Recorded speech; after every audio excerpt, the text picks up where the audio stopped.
Hello, my Year 12s. Welcome to the end of week 3. Just in reference to where we were at, we are going to quickly finish off this lesson, and then you get time to review, and then we will. That's all you need to know for your trial. So let's do the final few things. Before we get into today's lesson, just think about what we've just done though. So we've been looking at disorders and tissue disorders of the body and how to treat those. So way back when we were looking at renal dysfunction or dysfunction of the kidney, chronic kidney disease, and how we would go through a dialysis or the best one would be a kidney transplant. But in lieu of that, if we have to wait for a kidney transplant, we would have to go on dialysis. And there's two types of dialyses. One is peritoneal dialysis and the other one is hemodialysis, and there's pros and cons for both. Then we looked at disorders and conditions of the eye, and we recently had a look at how you have myopia and hyperopia, astigmatisms and presbyopia. How you treat those would be you either have glasses, spectacles as it says in the syllabus, and you have concave or convex lenses. You can have also LASIK eye surgery as well. So that's a quick overview of what we've been doing. Today we're going to be looking at disorders of the ear. Now, obviously, we have sound that we recognize using our ears.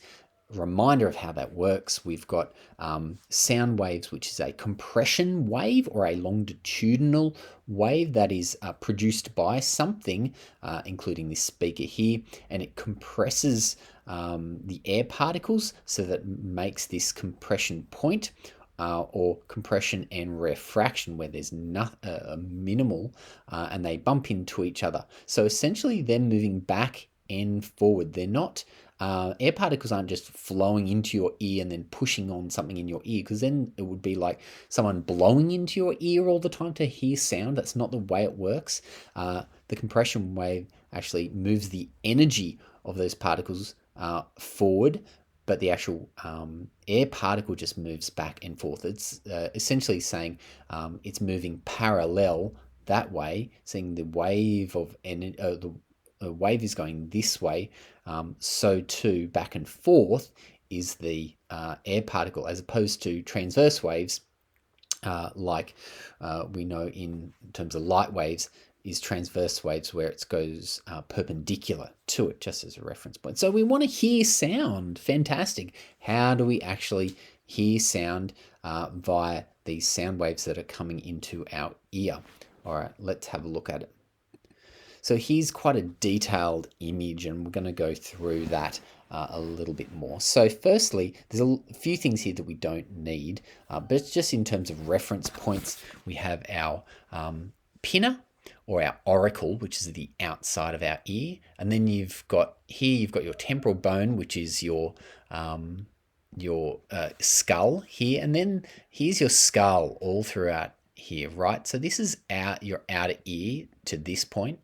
Then we have our middle ear to that point there. So all this down here, including this tube, that's all your middle ear. And then from this point onwards, we have, my family is enjoying something there, having a lot of a big laugh out there. Sorry, my apologies. And this is your inner ear. So outer ear from your eardrum out. This is your middle ear from that point and all the way through there. And then you've got your inner ear, which is this section there. All right, so your outer ear is your pinna. It's your ear canal as well, also called external acoustic meatus, which is a pretty way of saying just the ear canal. Then we've got your tympanic membrane, or your eardrum. Please try to call it tympanic membrane. All of the sound waves, all these structures here are really to focus sound wave, and it's still a sound wave movement of energy up until this point here. And then the energy is converted from a sound wave into mechanical energy. All right, so sound energy converted to mechanical energy with this eardrum or tympanic membrane that gets pushed back and forth, so back and forth like this, via those air particles that are just here, and that movement of the eardrum then moves your two smallest little bones in your body, and you might have heard that on a quiz somewhere. Three smallest bones in your body called the malleus, the incus, and a really little small one called the stapes. Malleus being like a mallet, incus being like a drum of a chicken drumstick, a chicken leg looking thing. And then this stapes actually looks like an old-fashioned staple, kind of a U-shaped there. And you can look that up, and there's other references that are a bit kind of more detailed to show that malleus and incus and stapes. So all of those transfer that mechanical movement of the tympanic membrane, and it focuses that tympanic membrane onto this area here, and it just pushes on this area of a thing which is your inner ear, pushes on the inner ear and a certain section of your inner ear called the cochlea, and also it pushes on the semicircular canals, but we don't need to worry about that at the moment. So it's pushing on the round window, just for a reference point, pushes on that round window, and then moves what's in the cochlea, which is here. So if you see that, that's an expansion of it. It pushes on some fluid in a thing called a cochlea, which is kind of like a snail-shaped looking thing. So this cochlea is kind of a wrapped up double tube. All right. So the liquid actually is here, goes all the way up here, and then kind of does a bit of a U-shaped turn, then comes all the way back down to there. So it's like getting two tubes here and here, and them all being connected. All right. So you kind of you go one half of the tube all the way up, and then you just do this little turn and then come all the way back down. It's all one thing though. So if you push on here, the liquid will kind of push that way, but also seeing it'll push that way, it'll also be pushed back down this way as well, and comes out the oval window kind of over here. Not out, it just pushes out the oval window and then back and forth. So seeing there is movement of this liquid, what's this kind of tubing look like? All right, well, inside this cochlea, which is the main part of you being able to hear, this is that main part. So you've got three sections. You've got one section here, which is the tube kind of going up here, there. And then you've got a tube coming back. So as I said, it goes up and then does a quick U-turn and then back down. So this is going back down. So there's movement of liquid kind of pushing through this one, and then also therefore pushing through this one. Now, this middle canal here is just in between these two things. So it's kind of getting sloshed around, not directly, but indirectly. Okay. Therefore, you have this little area here called the organ of Corti. This is where it gets really fine detail. How do we hear? Well, you've already been told things get sloshed back and forth. And in this middle canal, you've got this organ of Corti. And this is where your auditory receptors, your hair cells, they're called, are. All right, so if you look here, your hair cells are these things here, that there are actually hairs on here that push into this membrane.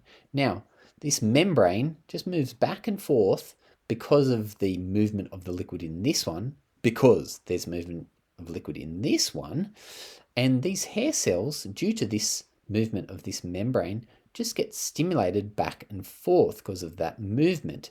And therefore those hair cells send a signal down through here and out your auditory nerve, which is this thing here, or your cochlear nerve going into your auditory nerve to your brain. All right, and so you're able to hear. So really it's the movement. How do you hear? Well, it's the movement of the auditory receptors, the hearing receptors called hair cells, those hair cells, the hairs of those cells actually are moving, but they're not moving just wishy-washy in this washing machine of liquid, because then they would break. Instead, they're kind of placed nicely and neatly into this membrane, then slightly moves. So, one other thing is, how do we hear different frequencies? My voice goes up and down, up and down. How do we hear that there's actually different frequencies rather than like a monotone in all life? Well, we have each of these hair cells. You've got hair cells lining all this tubing there and then going back again as well.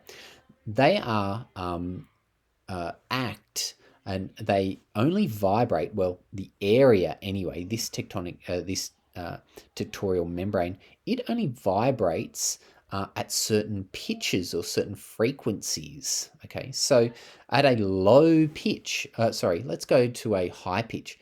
The membranes at the start of your cochlea only vibrate in the organ of Corti. They only vibrate at high pitches, high frequency, high sounds, really high. Only that will stimulate this membrane to just start to jiggle around, and therefore jiggle these hair cells around to create that electrochemical signal to say, hey, I've just heard a high sound.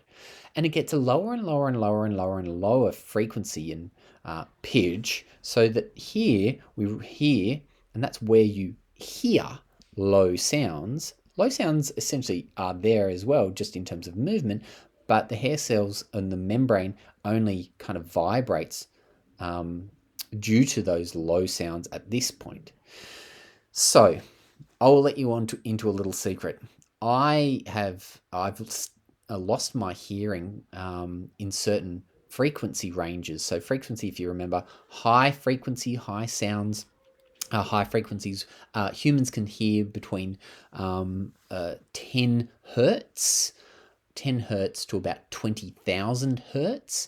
10 hertz being super low, and the wavelength is very slow, to super fast hertz, in terms of the wavelength, which sounds really high. So here, there's high pitched sounds. So I can't actually, the hair cells of my cochlea in the organ of Corti, something's happened to the hair cells right there, because I can't hear, and I even checked today, I can't hear sounds that are over 10,000 hertz.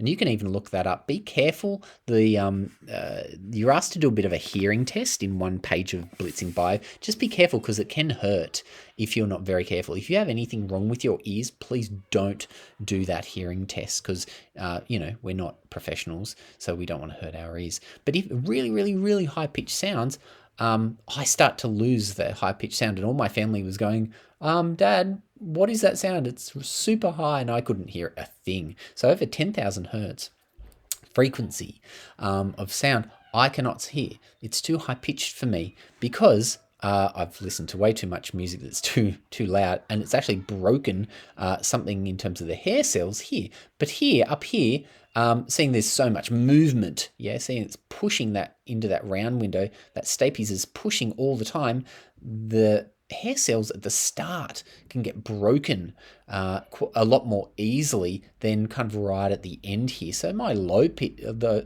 low sounds here, low frequency sounds around between 10 and 10,000, I can still hear quite well, because they're right up in the kind of the top area of the cochlea.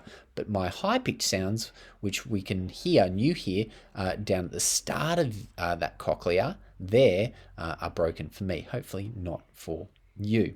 All right, so the final thing is on page 340, so that's the introduction to all the parts of your ear and how it works. Well, what happens, and this is why it's in module 8, what happens when it goes wrong, and how do we treat it? Well, if you need your hair cells in order to kind of move the liquid in the cochlea so these hair cells can create that electrochemical signal to go to your brain, well, there's a number of areas that can be stopped, prevented, harmed, broken in this chain of events, because there's a lot that has to happen from the sound waves from here all the way into here. So let's say you've got your outer ear, which is all this. Well, you could have wax, or a part of your temporal bone could be like pushed down or broken. The tympanic membrane, you could have a puncture in your eardrum. You could have a punctured eardrum. And I know a few people have probably heard of someone who has a punctured eardrum. If that drum gets a hole in it, then the movement back and forth can't transfer that information to mechanical energy that well into these ossicles. They're called malleus and incus and stapes, our three little bones, as well. So that could be a problem if you've got a punctured eardrum, which is a hole in the eardrum. Maybe, and that's on the external, maybe internally, in your middle ear, maybe one of these incus, malleus incus and stapes, maybe one of them are broken or just kind of moved a little way, and therefore it can not mechanically push against that round window at the start of your cochlea in order to make that movement of the liquid occur. So maybe that might be the issue, and that's in the middle ear. Also, maybe there might be in this eustachian tube, which is here, this tube actually allows the pressure externally to internally to be the same and equal. So if this eustachian tube, for example, you have a flu or a cold, this eustachian tube goes to the back of your throat. That's why if you have eardrops would go in here, and there's a little hole that's allowed to be there that's at the bottom here. Some of the eardrops actually go down your eustachian tube if it's nice and free, then goes to your back of your throat and you might taste it. Well, that's there to keep the pressure the same internal and external. But if this is all gunked up, then the pressure might build up in your inner ear compared to your outer ear, and you'll start having an ear that's quite damaged and hurt. So you might go, oh, I've got a really sore ear and it feels like there's a lot of pressure. Well, the reason for that is because there's a blockage in your eustachian tube. So that could be the issue as well.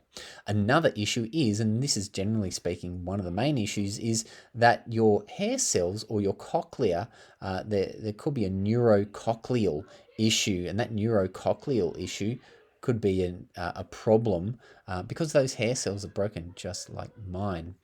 All right, so let's have a look at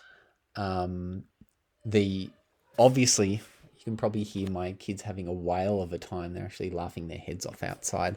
My apologies if you can hear that. Final thing would be, well, if we've got these problems, so if you've got problems externally, and I think you're probably going to them that conductive hearing or sensory neural hearing loss on page 337. After you've done all that, then on page 340, how do we overcome that? How do we treat that? And we've got three general ways of doing it. One would be a hearing aid. So you might have seen people, and hint, I might be getting one probably in the next 10 years at least. There is hearing aids where you insert it into here, and all that does is it hears electronically, takes that message, the sound wave, and turns it into and it actually just amplifies it, amplifies that sound and makes it a lot louder and puts that into your tympanic membrane. So that still kind of can work, but just to a great extent because you're making it quite loud. Or you might have a bone conduction, and the only for hearing aids to work, super important. For hearing aids to function well, all this middle and inner ear and externally actually has to function well, all right? So pretty much every part has to function well. It's just not really good, all right? It still works, all of this, but it just doesn't work as well, so you might need a hearing aid. So middle, inner, and outer ear work really well. Just don't work as well. So therefore, they'll give you a hearing aid.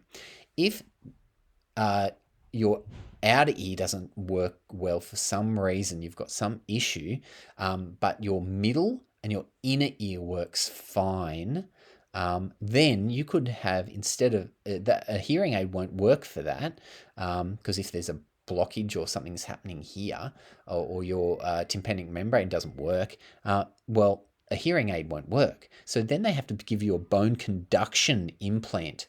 Now, that bone conduction implant is just here, and it actually just vibrates your bone, and that vibrates this bone here, and then goes straight to your cochlea and puts the vibrations into the into the cochlea and kind of vibrates the cochlea.